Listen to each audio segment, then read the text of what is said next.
चलो बच्चों, आज की कहानी सुनते हैं। तपस्या। जिसने लिखी है, क्या है इनका नाम? सितेश आलोक। देखते हैं इस कहानी में हमको क्या पढ़ना मिलता है। रोहित को कहानी सुनने का बड़ा शौक था और फिर दादाजी भी इतनी अच्छी अच्छी कहानियां सुनाते थे कि रोहित रोज ही दौड़कर उनके पास पहुंच जाता और कहता, हाँ दादू, आज कौन सी कहानी सुनाएंगे? दादाजी कोई भी काम कर रहे हो उसे छोड़कर उन्हें रोहित को कहानी सुनानी पड़ती। कहानी नहीं तो रोहित को नींद नहीं। दादाजी की कहानियों में प्रायः लोगों द्वारा तपस्या करने और फिर भगवान से वरदान पाने की बातें होती। रोहित को लगा कि तपस्या से भगवान प्रसन्न हो जाते हैं और तपस्या करने वाले को मनचाहा वरदान मिल जाता है। उसे याद आया कि वह गणित में बहुत कमजोर है। अन्य सभी विषयों में तो उसे अच्छे अंक मिल जाते हैं, पर गणित में कम अंक मिलने के कारण वह पीछे रह जाता है। गणित की कक्षा में बैठते समय भी उसके मन में धुक धुकी लगी रहती है कि कहीं मास्टर जी उससे कोई प्रश्न न पूछ ले। अगर वह सही उत्तर नहीं दे पाया तो सबके सामने उसका अपमान हो जाएगा। अचानक उसे ध्यान आया, अगर वह कुछ दिन तपस्या करे तो भगवान को प्रसन्न करके वह वरदान पा सकता है कि गणित उसे समझ में आने लगे। गणित समझ में आते ही वह गणित में अच्छे अंक पाने लगेगा और फिर सारी कक्षा में उसे प्रथम स्थान मिलने लगेगा। रात में बड़ी देर तक तपस्या करने की पक्की योजना बनाते बनाते उसे नींद आ गई। सुबह उठते ही उसे तपस्या वाली बात याद आ गई। कुछ देर सोचने के बाद उसे लगा कि वह काम इतना आसान नहीं है जितना उसने समझा था। तपस्या के लिए तो किसी घने जंगल में जाना होगा, खाना पीना भी छोड़ना पड़ेगा। उसने तपस्या करने वाली कई ऋषि मुनियों के चित्र देखे थे। फिर उसे तो यह भी नहीं मालूम था कि घना जंगल कहाँ मिलेगा। उसने तो बस कुछ छोटे बड़े शहर ही देखे थे। फिर भी उसने सोचा कि अब पीछे हटना ठीक नहीं। अगर गणित सीखना है और कक्षा में प्रथम स्थान पाना है तो तपस्या तो करनी ही होगी, अब चाहे जो होना हो। तभी उसे माँ की पुकार सुनाई दी, रोहित जल्दी करो, स्कूल नहीं जाना क्या? देर हो रही है। जब वह एक चटाई बगल में दबाए माँ के सामने पहुंचा तो वह उसने देखती ही रह गई। अरे ये सब क्या है? वह उत्तर के लिए तैयार था, मैं तपस्या करने जा रहा हूँ। कैसी तपस्या? माँ का मुंह आश्चर्य से खुला रह गया। यह क्या पागलपन है? पागलपन नहीं माँ, रोहित ने समझाना चाहा, मुझे भगवान से गणित सीखने का वरदान मांगना है। अच्छा ठीक है, तपस्या फिर कभी कर लेना। पहले चलो यूनिफॉर्म पहन के आओ और नाश्ता करके स्कूल जाओ। माँ ने हंसते हुए कहा। रोहित को माँ का व्यवहार बड़ा अजीब लगा। वह तो सोच रहा था कि वह उसे जंगल का पता बताएंगी और रिक्शे पर बिठाकर जंगल तक पहुंचा भी आएगी। अब किसी से पूछे जंगल का रास्ता। वह अपने कमरे में जाने की जगह दादाजी के पास गया। दादाजी पूजा करके उठे ही थे। रोहित ने उनसे पूछा, दादाजी जंगल कहाँ है? जंगल? दादाजी चौंके। अरे बेटे, यह सुबह सुबह तुम्हें जंगल का ध्यान कैसे आ गया? मुझे जंगल में जाकर तपस्या करनी है। रोहित ने सीधे सीधे अपने मन की बात बता दी। वाह भाई वाह!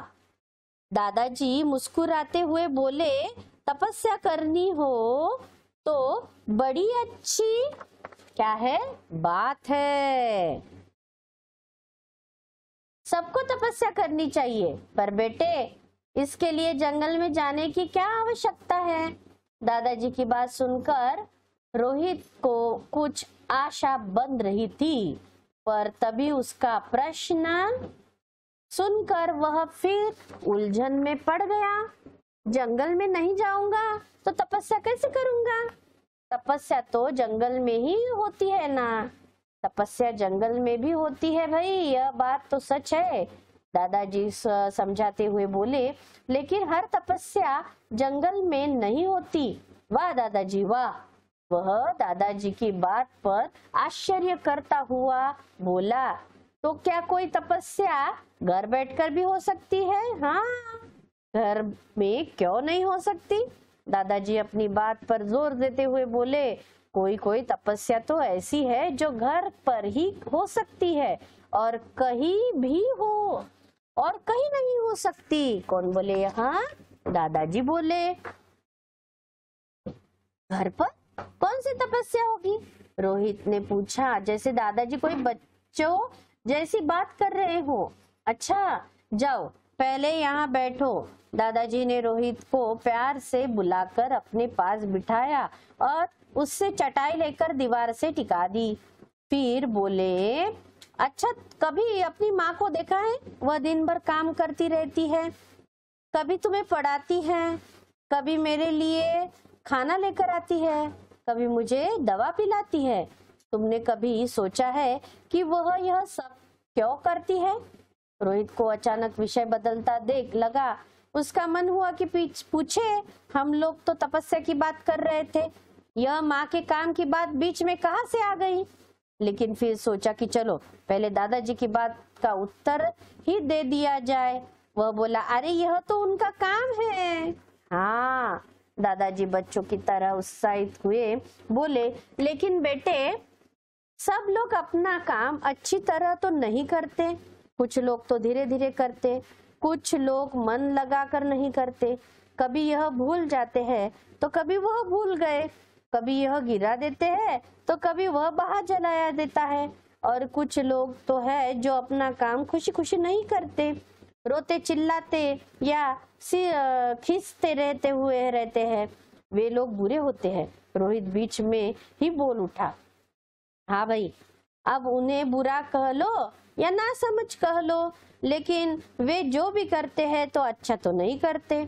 यह समझ लो कि वे करते भी है और अपने किए किराए पर पानी भी फिराते रहते हैं।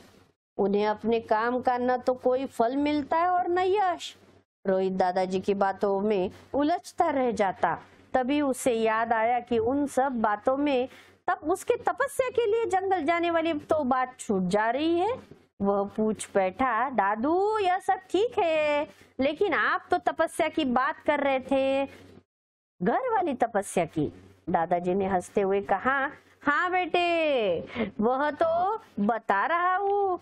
अच्छा यह बताओ कि तुम्हारी माँ जो कुछ यहाँ करती है, क्या सब वह जंगल में हो सकता है? जंगल में कैसे होगा? जब हम लोग यहाँ है तो हमारा खाना भी यहाँ बनेगा।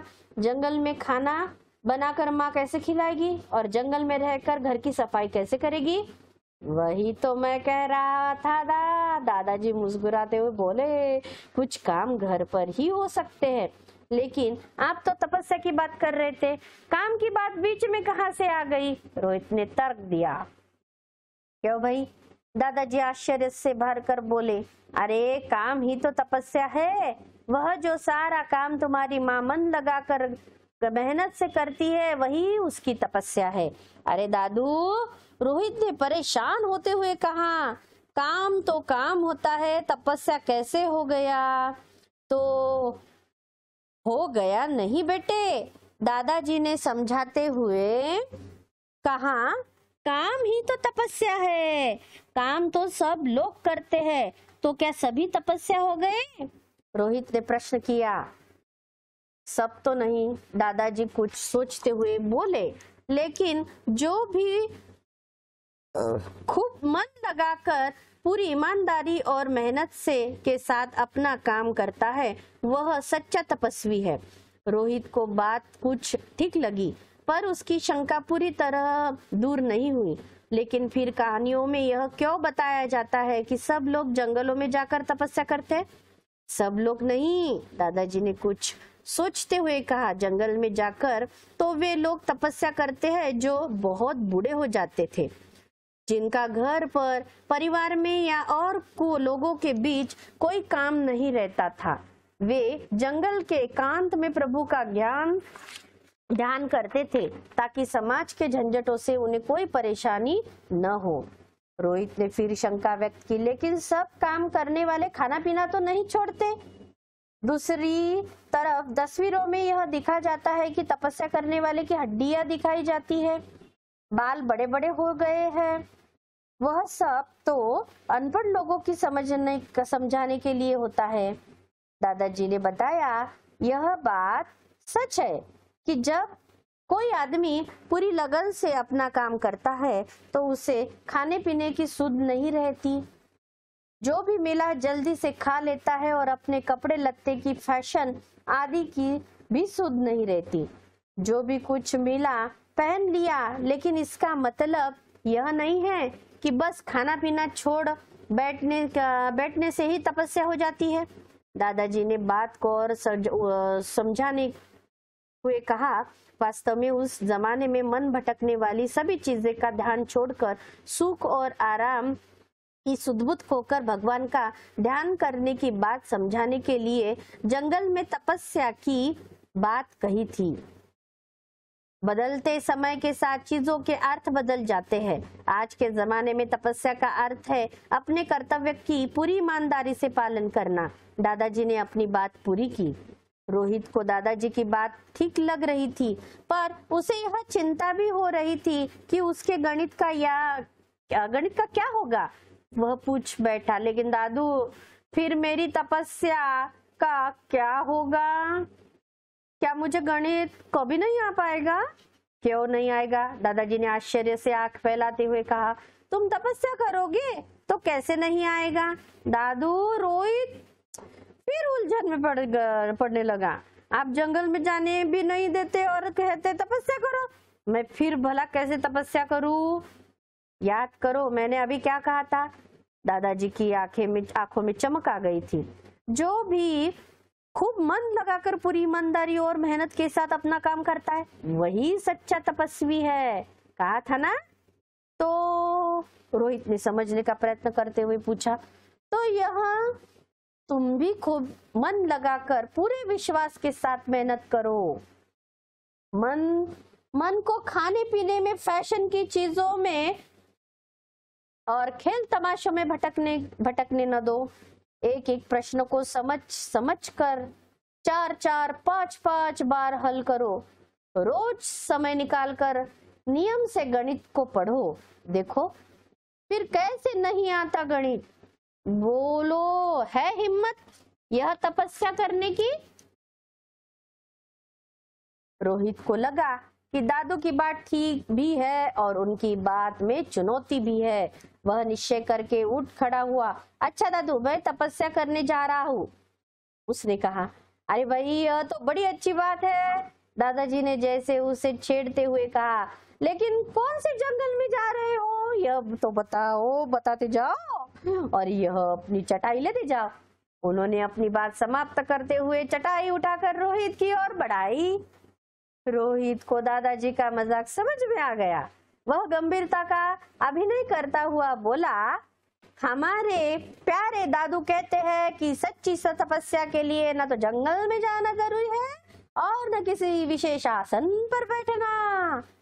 दादाजी को भी रोहित का अभिनय समझ में आ गया। उन्होंने उठकर रोहित को सीने से लगाते हुए कहा, ओहो, तो हमारे प्यारे बेटे को तपस्या का अर्थ समझ में आ गया। अब देखे, भगवान का वरदान पाने के लिए तुम्हें कौन रोक सकता है। चलो प्यारे बच्चों, समझ में आई ना? अब मिलते हैं अगली कहानी में।